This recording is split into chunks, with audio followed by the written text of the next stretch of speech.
नमस्कार, ANB news देख रहे हैं आप और मैं हूं आपके साथ हितेंद्र। स्वर्णिम मध्य प्रदेश छत्तीसगढ़ में आप सभी का स्वागत है।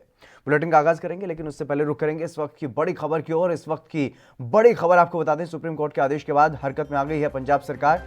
सीएम अमरिंदर सिंह ने 14 जनवरी को कैबिनेट की बैठक बुलाई है। ये बड़ी खबर आपको बता रहे हैं। कृषि कानूनों पर स्टे देने के फैसले पर चर्चा के लिए ये बैठक बुलाई गई है। ये बड़ी खबर आपको बता रहे हैं। सीएम के मीडिया सलाहकार ने ट्वीट करके इस बारे में जानकारी दी है। बड़ी खबर, सुप्रीम कोर्ट के आदेश के बाद अब हरकत में पंजाब सरकार। कैप्टन अमरिंदर सिंह ने 14 जनवरी को कैबिनेट की बैठक बुलाई है। ये बड़ी खबर आपको बता रहे हैं। कृषि कानूनों पर स्टे देने के फैसले पर चर्चा के लिए ये बैठक बुलाई गई है। ये बड़ी खबर आपको बता रहे हैं। किसान कानूनों पर लगातार घमासान जो है वो जारी है और इसी के चलते जब सुप्रीम कोर्ट में यह मामला पहुंचा तो सुप्रीम कोर्ट ने अगले आदेश तक कानूनों को स्थगित करने की बात कही है। कानूनों को स्थगित किए जाने के बाद अब हरकत में दिखाई दे रही है पंजाब सरकार। कैबिनेट की मीटिंग जो है वो बुलाई गई है। सुप्रीम कोर्ट के आदेश के बाद अब हरकत में पंजाब सरकार दिखाई दे रही है और सीएम अमरिंदर सिंह ने 14 जनवरी को कैबिनेट बैठक बुलाई। चलिए बुलेटिन का आगाज करेंगे। छत्तीसगढ़ में धान खरीदी के मुद्दे पर मुख्यमंत्री भूपेश बघेल और पूर्व मुख्यमंत्री डॉक्टर रमन सिंह के बीच तीखी बयानबाजी देखने को मिली। भूपेश बघेल ने एक सवाल के जवाब में यह कहा कि डॉक्टर रमन मूर्खों जैसी बात ना करें, वो मुख्यमंत्री रहे हैं, उन्हें सब पता है। मुख्यमंत्री के बयान पर पलटवार करते हुए पूर्व मुख्यमंत्री ने ट्वीट कर यह कहा है कि भाषा की मर्यादा लांघी, षड्यंत्र रच लो और लेकिन सवाल तो पूछे जाएंगे। मुख्यमंत्री ने केंद्र सरकार और छत्तीसगढ़ के बीजेपी नेताओं पर हमला बोला है। उन्होंने कहा है कि छत्तीसगढ़ में धान खरीदी को लेकर के सरकार और किसानों को हो रही परेशानी के पीछे का कारण भाजपा है। अच्छी बात है ना, सवाल दिल्ली वालों से पूछना चाहिए, वो बुरा क्यों मानते हैं। रमन सिंह जब सवाल पूछे तो बुरा क्यों मान जाते थे। तो सवाल इस बात का है कि वो बारदाना क्यों नहीं दिए। सवाल इस बात का है कि 60 लाख मीट्रिक टन के सहमति के बाद केवल 24 लाख टन की अनुमति क्यों दी गई है। सवाल तो ये है कि इथेनॉल के लिए हम लोग मांग किए हैं, अभी तक मिला क्यों नहीं। सवाल रमन सिंह से है कि वो बोनस का समर्थन करते हैं कि विरोध करते हैं। सवाल तो है, सवाल हमसे करें, हम सवाल उनसे करेंगे। केंद्र में उनकी सरकार है, केंद्रीय उपाध्यक्ष भारतीय जनता पार्टी के राष्ट्रीय उपाध्यक्ष है, तो सवाल तो उनसे भी है।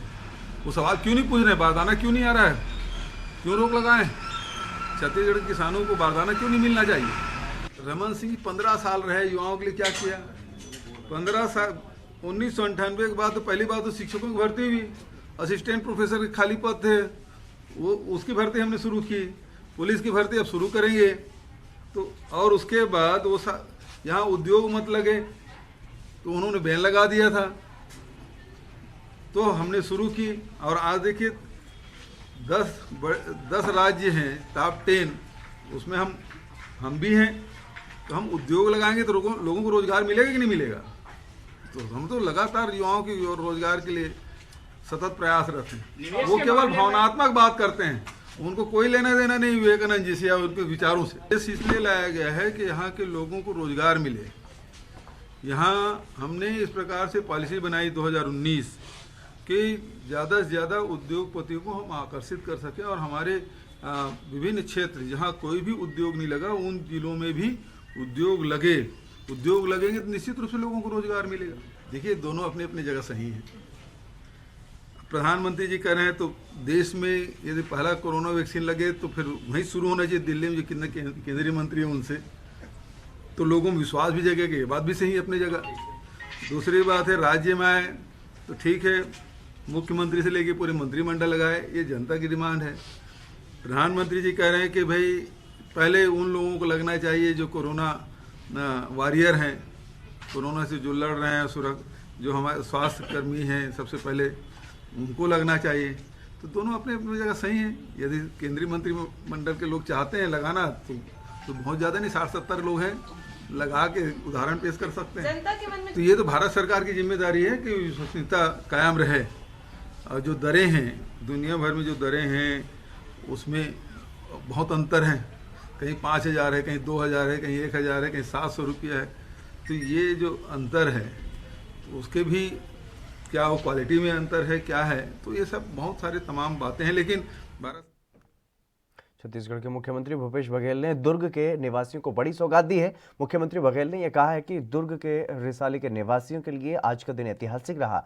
आज रिसाली निगम के नवीन कार्यालय का शुभारंभ किया गया और इस अवसर पर रिसाली निगम में 12 करोड़ 74 लाख रुपए के कार्यों का लोकार्पण और 1 करोड़ 59 लाख रुपए के कार्यों का भूमि पूजन किया गया।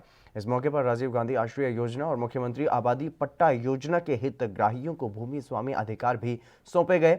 इसलिए आज से सीएम का ये दौरा काफी अहम माना जा रहा है। छत्तीसगढ़ सरकार में कैबिनेट मंत्री टीएस सिंहदेव ने किसानों के समर्थन में उपवास का प्रण लेने का दावा किया है। उन्होंने ट्वीट करके जानकारी दी है कि किसानों ने कृषि कानूनों के विरोध में संघर्ष का संकल्प लिया है और उनके समर्थन में मैंने भी हर हफ्ते 1 दिवसीय उपवास का प्रण लिया था। आज इस उपवास के क्रम का चौथा सप्ताह है। अन्नदाताओं के हक की इस लड़ाई में हम उनके साथ खड़े हुए हैं और हर संभव रूप से उनका हौसला बढ़ाते रहेंगे। कैबिनेट मंत्री के अनुसार उन्हें 4 हफ्ते हो चुके हैं, वो 1 दिवसीय उपवास हर हफ्ते किसानों के लिए रख रहे हैं। छत्तीसगढ़ के उच्च शिक्षा मंत्री उमेश पटेल का फेसबुक अकाउंट हैक हो गया है। उमेश नंद कुमार पटेल के नाम से संचालित होने वाला उनका फेसबुक अकाउंट हैक हुआ है। इस बारे में कैबिनेट मंत्री ने खुद ट्वीट करके जानकारी दी है। उन्होंने अपने ट्वीट में ये लिखा है कि मेरा फेसबुक पेज हैक कर लिया गया है। पेज के माध्यम से यदि कोई आपसे बात करने या जुड़ने की कोशिश करता है तो उसे नजरअंदाज करें। साइबर सेल को इस बारे में सूचना दे दी गई है और असुविधा के लिए खेद है।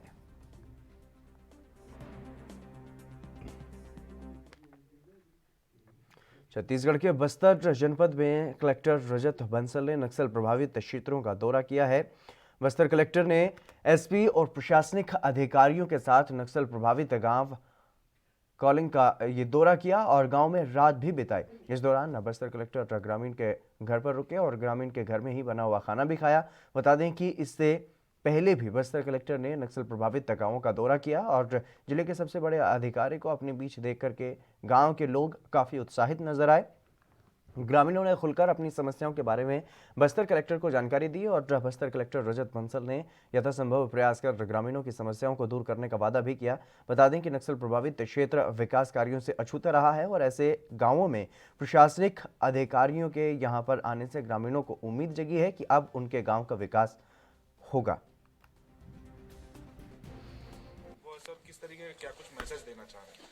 पहली बात तो कूलिंग आके बहुत प्रसन्नता हो रही है। यहाँ के बच्चों के साथ हमने आज क्रिकेट भी खेला और यहाँ पर रात बिताने का मौका मिल रहा है। साथ में यहाँ का जो स्वादिष्ट भोजन है, बस्तर का ट्रेडिशनल भोजन है, वो भी खाया हमने दोनों पत्तल में।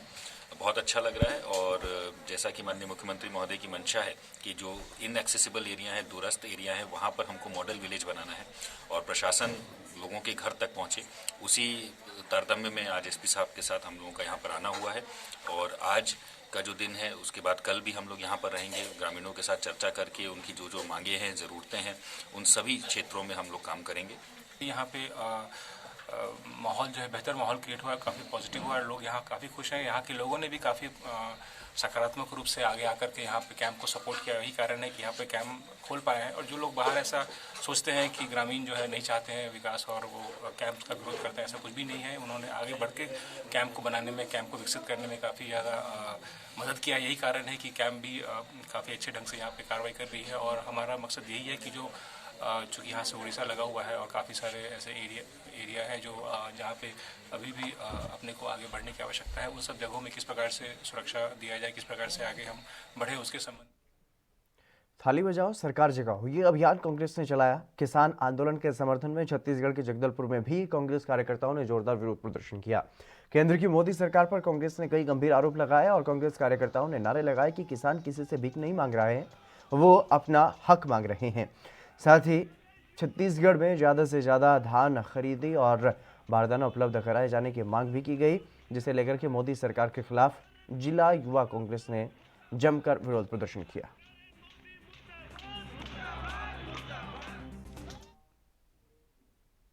छत्तीसगढ़ में रायपुर के सिविल लाइन थाने में छत्तीसगढ़ सिख संगठन के पदाधिकारी पहुंचे और इन पदाधिकारियों ने शिकायत करते हुए राजनांदगांव से सांसद पांडे के खिलाफ एफआईआर दर्ज करने की मांग की है। पदाधिकारियों ने यह तक कह डाला कि भारतीय जनता पार्टी को ऐसे नेताओं को अपने संगठन से निकाल देना चाहिए। दरअसल पूरा मामला संतोष पांडे के हाल ही में दिए हुए बयान से जुड़ा हुआ है। संतोष पांडे ने किसान आंदोलन की तुलना खालिस्तानी आंदोलन से कर दी थी, जिस वजह से अब सिख समुदाय के लोग बेहद खफा हैं। सिविल लाइन पुलिस से छत्तीसगढ़ सिख संगठन ने मांग की है कि संतोष पांडे के खिलाफ राष्ट्रीय अखंडता को प्रभावित करने और दंगा भड़काने वाली धाराओं के तहत रिपोर्ट दर्ज की जाए।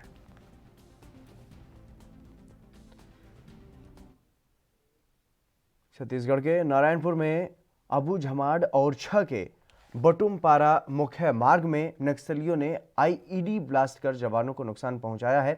आईईडी की चपेट में आने से 2 जवान घायल हुए हैं और घायल जवानों को गंभीर हालत में ओरछा उप स्वास्थ्य केंद्र में भर्ती करवाया गया है। जानकारी के अनुसार घायल जवानों की हालत स्थिर बनी हुई है। ये बताया जा रहा है कि जवानों की एक टीम अबू झमाड़ ओरछा के बटुमपारा मुख्य मार्ग में गश्त के लिए निकली थी और तभी आईईडी ब्लास्ट हो गया। चपेट में आने से 2 जवान गंभीर रूप से घायल हो गए और तत्काल उप स्वास्थ्य केंद्र में उन्हें भर्ती करवाया गया।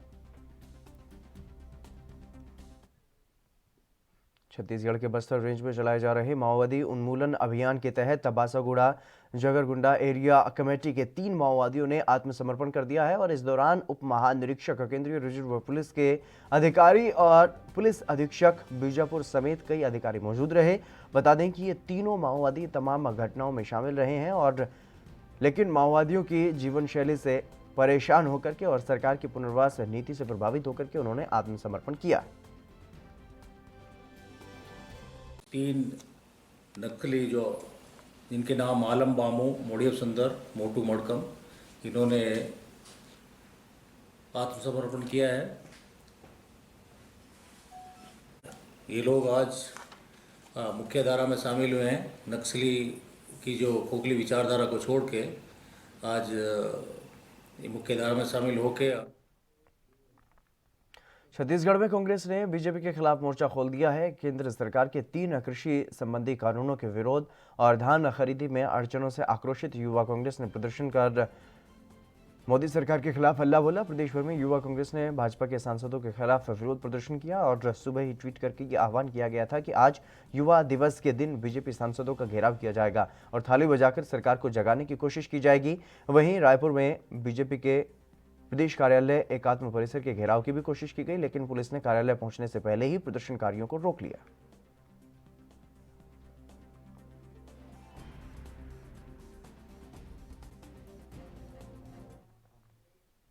चलिए फिलहाल यहां पर रुकेंगे एक छोटे से ब्रेक के लिए, जल्द हाजिर होंगे।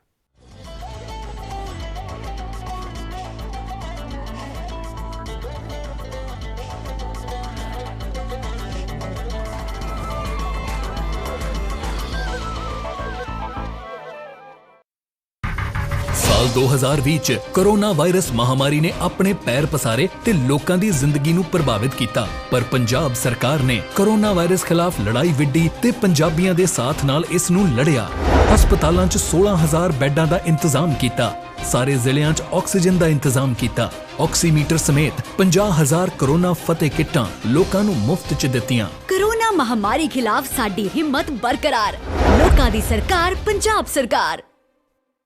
क्या आप दुबले पतले कमजोर हैं, आपकी सेहत नहीं बनती, भूख कम लगती है, वजन नहीं बढ़ता? दरअसल मेन बात खाना पीना खाना नहीं है, मेन बात है खाया पिया लगना। और अगर खाया पिया लगेगा ही नहीं तो सेहत बनेगी कैसे?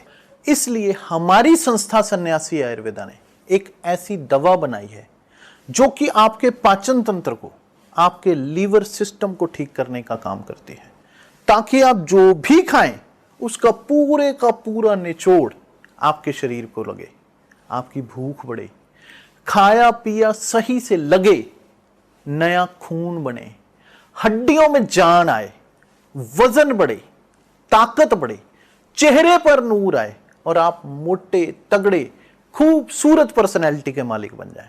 यह दवा पूरी तरह से आयुर्वेदिक होती है।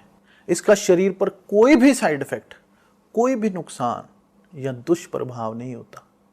लड़के लड़कियां दोनों इसका इस्तेमाल कर सकते हैं और पहले 15 दिन के अंदर ही आपको इसका असर महसूस हो जाएगा। सिर्फ 650 रुपए की पूरे 1 महीने की दवा होती है और आप इसे घर बैठे 01145454545 पर फोन करके दवा मंगवा सकते हैं।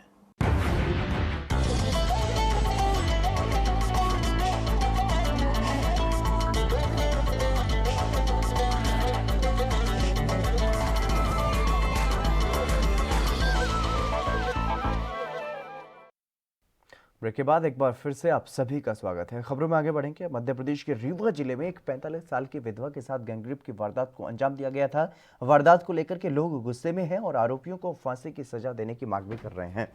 पुलिस ने चारों आरोपियों को गिरफ्तार कर लिया है, लेकिन पीड़िता की हालत गंभीर बताई जा रही है और इस घटना को लेकर के कांग्रेस पार्टी के पूर्व लोकसभा उम्मीदवार सिद्धार्थ तिवारी वे पीड़िता महिला से मिलने के लिए पहुंचे और इस मौके पर उन्होंने ये कहा कि सीएम शिवराज सिंह बड़ी बड़ी बातें करते हैं, बहन बेटियों को अपना मामा होने का दावा करते हैं, लेकिन उनके ही राज्य में कन्याओं के साथ घिनौना काम हो रहा है। सीएम शिवराज को पीड़िता से मिलने आना चाहिए। मानता हूं, मैंने अभी आपसे कहा, पुलिस को दोषी मानता हूं। सरकार, यहां पर सरकार का जो पुलिस का महकमा है, इनको नेताओं के आगे पीछे और उनको तेल लगाने से ही फुर्सत नहीं है। आम लोगों को ये क्या प्रोटेक्शन देंगे? हेडक्वार्टर्स में इस तरह की हो रही हैं। मुख्यालय से कितने किलोमीटर दूर ये गांव था? 40 किलोमीटर था। 40 किलोमीटर 40 किलोमीटर आजकल क्या होता है साहब? आज के डेट में 40 किलोमीटर क्या होता? किस तरह की घटना हुई? मध्य प्रदेश के मुरैना जिले में जहरीली शराब पीने से 12 लोगों की मौत हो गई, जहां पर गुस्साए लोगों ने छेरा गांव के एमएस रोड को जाम कर दिया और इस मसले पर सीएम शिवराज सिंह चौहान ने मामले पर अपनी प्रतिक्रिया दी है। कि दुर्भाग्यपूर्ण घटना में अभी जांच जारी है, लेकिन प्रथम दृष्टया सुपरविजन में लापरवाही करने पर डिस्ट्रिक्ट एक्साइज अफसर को सस्पेंड किया गया है। जांच के बाकी तथ्य जैसे आएंगे, चाहे किसी का दोष या लापरवाही हो, किसी मध्य प्रदेश के मुरैना जिले में जहरीली शराब पीने से 10 से ज्यादा लोगों की मौत हुई है, वहीं 2 दर्जन से अधिक लोग बीमार भी हैं। इस घटना पर बीजेपी के प्रदेश अध्यक्ष वीडी शर्मा की प्रतिक्रिया भी सामने आई है। अगर किसी के, जिसको हम कहते हैं कि भूला भटका घर आता है, तो ये तो जरूरी है। और राम मंदिर तो दुनिया के करोड़ों करोड़ लोगों के आस्था का केंद्र है। तो इसलिए हम सब लोग तो यही प्रयास कर रहे हैं कि राम मंदिर के निर्माण में भारत का कोई भी गांव नहीं बचना चाहिए, भारत का कोई घर नहीं बचना चाहिए। हर समाज वर्ग के लोग राम मंदिर के निर्माण में अपनी भूमिका निभाएं और निभा रहे हैं। तो इसलिए अच्छा है जो लोग इस दिशा में आते हैं और उनको लगता है कि राम जन्मभूमि मंदिर निर्माण में हम भी भूमिका निभाएं, तो मैं तो उनको बहुत बहुत शुभकामनाएं देना चाहता हूं। हम लोग जो प्रयास कर, राम जन्मभूमि मंदिर ट्रस्ट ने जो प्रयास किए हैं 10 रुपए से लेकर और सीधे उसी दिन बैंक के अंदर पैसा जमा होगा, बहुत व्यवस्थित तरीके से राम जन्मभूमि मंदिर न्यास जो ट्रस्ट है, जो कलेक्शन करने का उनका जो सहयोग लेने का समाज से जो एक उन्होंने तंत्र बनाया है, वो बहुत ही साइंटिफिक और व्यवस्थित तरीके से पूरे देश के अंदर लोग कर रहे हैं। और राम जन्मभूमि के प्रति तो लोगों की हृदय की भावनाएं इतनी उड़ेल रही हैं कि लोग सब कुछ देना चाहते हैं। तो इसलिए ऐसे लोग को चाह रहे हैं, तो मुझे ऐसा लगता है कि हो सकता है उनके चक्षु खुल गए होंगे, इसलिए आज वो इस प्रयास को कर रहे हैं, वो एक अच्छी बात है। मुरैना के अंदर जो जानकारी मिली है कि जिस प्रकार से एक दुर्भाग्यजनक घटना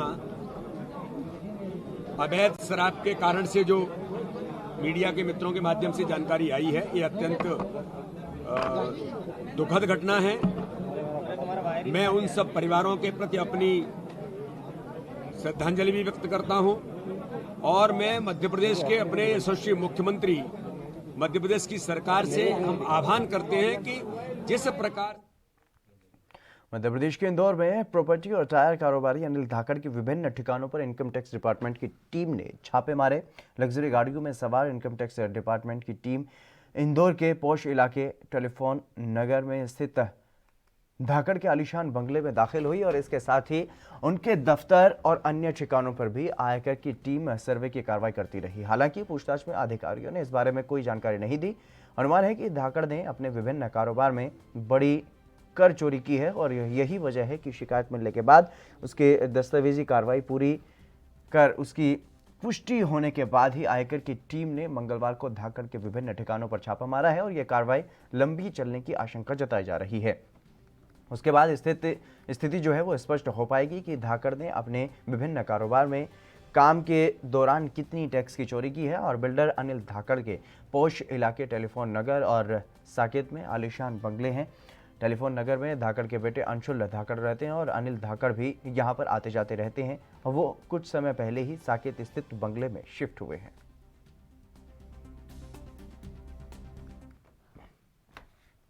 कड़ाके की ठंड में देश का किसान कृषि कानून के विरोध में आंदोलन कर रहा है, लेकिन बीजेपी सरकार सुन नहीं रही है। ये आरोप मध्य प्रदेश के ग्वालियर में कांग्रेस नेताओं ने बीजेपी पर लगाए हैं और कांग्रेस नेताओं ने यह कहा है कि कांग्रेस पार्टी देश के अन्नदाताओं के साथ खड़ी है। किसान आंदोलन के समर्थन में और केंद्रीय कृषि कानून के विरोध में कांग्रेस ने धरने का आयोजन किया और धरने में भारी संख्या में कांग्रेस कार्यकर्ता और कांग्रेस के वरिष्ठ नेता उपस्थित रहे। केंद्र सरकार के द्वारा अन्नदाताओं के हितों की अनदेखी की जा रही है, जिस अन्नदाता के कारण हमारे पूरे देश का नाम विश्व में व्याप्त है, जिस हरित क्रांति का लोहा पूरे विश्व में माना जाता है। नहीं, मेरी बात सुनिए विधायक जी, ये 3 जो कानून यदि पास होते हैं तो उससे क्या नुकसान होगा? जो 3 कानून अगर पास होते हैं तो उससे नुकसान ये होगा कि अन्नदाताओं के हाथ से सारी उनकी मेहनत, सारी उनका पूरे साल। वहीं मध्य प्रदेश के इंदौर में मेट्रो प्रोजेक्ट को लेकर के प्रोजेक्ट से जुड़े अधिकारियों की बैठक हुई है। इंदौर सांसद शंकर लालवानी ने बैठक कर प्रोजेक्ट की समीक्षा की है, जिसमें कई तरह के सुझाव दिए गए और मेट्रो के काम को जल्द से जल्द पूरा करने की बात भी कही गई। उन्होंने मेट्रो स्टेशनों को इंदौर को लेकर के भी सुझाव दिए। उन्होंने कहा कि इंदौर शहर में जो स्टेशन बने, इंदौर की परछाई उन स्टेशनों में नजर आए और उन्होंने ये भी कहा कि एक स्टेशन जिसका नाम मुमताज था उसका नाम बदलकर शहीद पार्क करने का भी सुझाव दिया गया है। इस बैठक में भोपाल से भी अधिकारी शामिल थे। देखिए, मेट्रो का काम पिछले दिनों शुरू हुआ था, लेकिन हमने देखा कि कुछ माह से वो बंद पड़ा हुआ है और बीच में जानकारी मिली थी कि शुरू भी हुआ है, लेकिन जो स्पीड होना चाहिए वो स्पीड कहीं दिख नहीं रही है। मैंने आज सभी संबंधित लोग जो हमारे भोपाल के अधिकारी हैं जो इससे जुड़े हुए हैं नगर निगम के, उनको बात की। कुछ इशू हैं, वो उन इशू को लेकर वो चिंतित हैं और मुझे लगता है वो डिजॉल्व हो जाएंगे, ऐसा उनका मानना है और काम तेज़ी से शुरू होगा।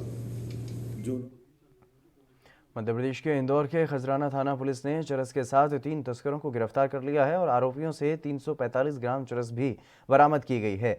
बता दें कि मुख्य ड्रग सप्लायर ने कुछ दिनों पहले आत्महत्या कर ली थी और इसके बाद उसके साथी डायमंड कॉलोनी निवासी इमरान और रावजी बाजार निवासी सादिक और देवास निवासी जाकिर ने ड्रग सप्लाई का काम शुरू कर दिया और ये युवक और युवतियों को ड्रग सप्लाई किया करता था, जिसके बाद पुलिस ने मुखबिर की सूचना पर तीनों को चरस के साथ पकड़ लिया और मामले में कार्रवाई कर रही है।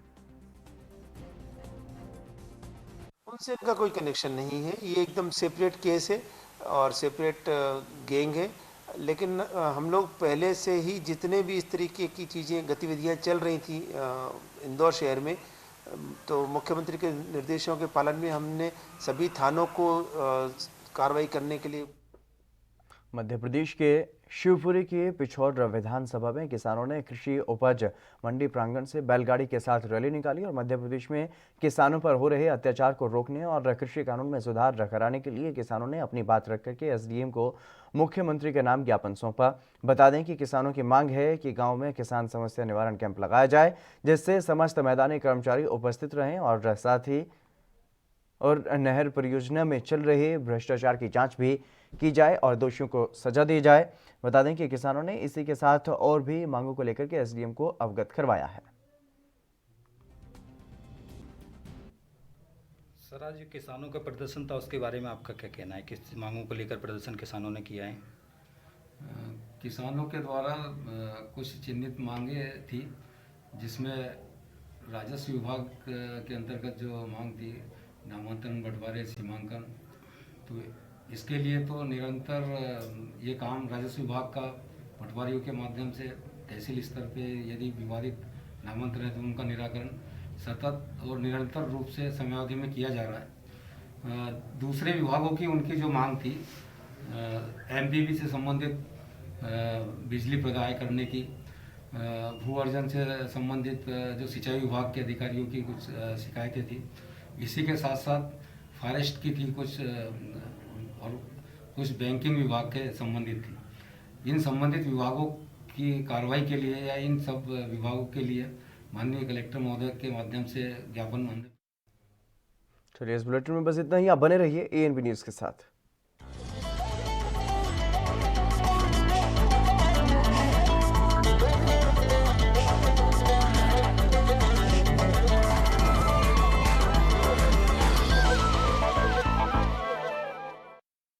क्या आप दुबले पतले कमजोर हैं, आपकी सेहत नहीं बनती, भूख कम लगती है, वजन नहीं बढ़ता?